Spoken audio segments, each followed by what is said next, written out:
தமிழ் படிக்கலாம் வாங்க. தமிழில் உயிரெழுத்துக்கள் 12, ஆயுத எழுத்து 1, மொத்தம் 13.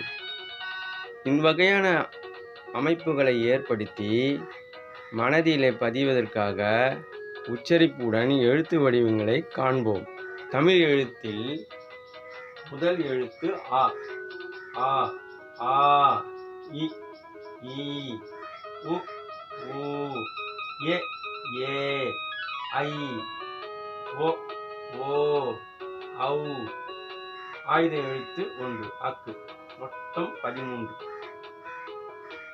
அ, ஆ, இ, ஈ, உ, ஊ, எ, ஏ, ஐ, ஓ, ஓ, ஔ.